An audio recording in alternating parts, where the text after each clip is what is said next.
আজকে বাসায় কিছু ফল ফ্রোজেন করে রেখে দিলাম। তো আসসালামু আলাইকুম এভরিওয়ান, কেমন আছেন সবাই? আলহামদুলিল্লাহ আমরা আল্লাহর রহমতে অনেকটা ভালো আছি। তো আজকে বাসায় কিছু ফল এনে রেখেছিলাম আগে থেকেই, সেগুলো ফ্রোজেন করার প্ল্যানিং নিয়ে চলছিলাম। তো সকাল সকালে তো এখানে ডাল রান্না করতে বসিয়ে দেওয়া হয়েছিল, ডাল ভাত। তো এটা ডাল বাগার দেওয়া হবে, সেই জন্য এই পেঁয়াজ মরিচটাকে ভেজে নেওয়া হচ্ছিল। এখানে পেঁয়াজ আর মরিচটাকে সুন্দর করে ভেজে আমি ডালের মধ্যে দিয়ে দেবো। তারপরেই তো এখানে আমি কিছু মুরগির মাংস ছাড়া যে অবশিষ্ট জিনিসগুলো থাকে, হাত পা গিলা কলিজা, সবগুলো আইটেম মিলিয়ে গলা টলা মিলিয়ে আমি এখানে আজকে রান্না করবো। গত রাতে হাজবেন্ড বলছিল এগুলো নাকি রান্না করে দিতে, ও খাবে, তো এই জন্য এগুলোকে রান্না করা হয়েছিল। তো এই তো এখানে এগুলোকে ভালো করে কষিয়ে নেব।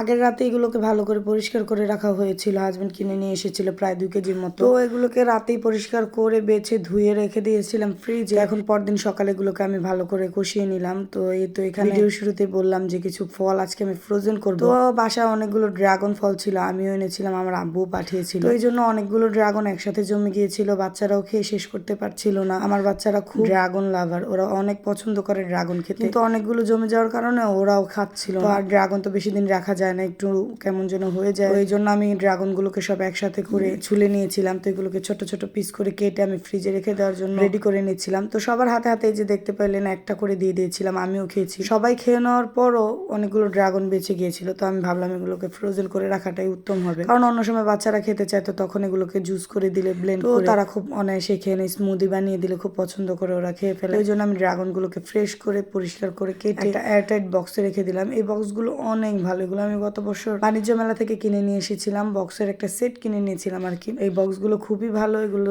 কিছু রাখতে গেলে কোনো সমস্যা হয় না। তারপরেই তো যে আমগুলোকে দেখেছিলেন, সেই সবগুলো আম আমি একসাথে নিয়ে এখানে আমি একটু হাত দিয়ে চটকে এগুলোকে একটু নরম করে নিয়ে আমি ব্লেন্ডারে মিক্স করবো না, কারণ আমি এগুলো যখন নামাবো তখন আমি ব্লেন্ড করে খেয়ে নেবো। তো এই জন্য আমি এগুলোকে এখন এয়ারটাইট বক্সে করে রেখে দেবো ডিপে, যাতে এটা ফ্রোজেন হয়ে যায়, নষ্ট না। তারপরে তো বিকেলে বাচ্চাদেরকে নিয়ে একটু গিয়েছিলাম ছাদে। অনেকদিন যাবত ছাদে যাওয়া হয় না, আসলে ছাদে ওই পাশে কিছু কাজ চলছে, সেজন্য আমার আর যাওয়া হয় না। অ্যাকচুয়ালি খুব সমস্যাতেই আছি আমরা আর কি ওদের কাজের জন্য। তো এই জন্য আমার গাছেও পানি দেওয়া হয় না, আমার টাঙ্কিটাকেও নামিয়ে দিয়েছে। এই জন্য আমার গাছে পানি দেওয়ার যে সিস্টেমটা ছিল, পাইপটা ছিল, সেটাকেও খুলে ফেলেছে। ওই যে আমার চেয়ারের উপরে পাইপটা খুলে পড়ে আছে, দেখতে পাচ্ছি। সেই জন্য আমি অনেক কাজই আমার করতে পারছি না ছাদের উপরে। আমার অনেকগুলো গাছই মরে গেছে। অ্যাকচুয়ালি আমার অনেক দামি দামি গাছ ছিল ছাদের উপরে, আমার আগের ব্লগে ভিডিওতে দেখেছেন। আমার অনেক গাছ ছিল ছাদে, দামি দামি গাছগুলো ছিল। তো সেগুলোকে পানি না দেওয়ার জন্য গাছগুলো মারা গেছে। নিজেদেরই থাকা খুব কষ্ট হয়ে গেছে পানি ব্যবহার করতে। অ্যাকচুয়ালি 2.5-3 মাস যাবত অন্যজনের কারণে এতটা অসুবিধা ভোগ করছি নিজেরা, যে কিছু আর বলার নেই, মানে সহ্যের বাইরে চলে গেছে আর কি। তো কি আর বলবো, তো এতটুকুই আল্লাহর উপরে ভরসা আছে যে অন্যকে কষ্ট দিয়ে কেউ কোনোদিন সুখী হতে পারে না। আল্লাহ অবশ্যই তাদের বিচার নিজ হাতেই করবে। এক কথায় আমি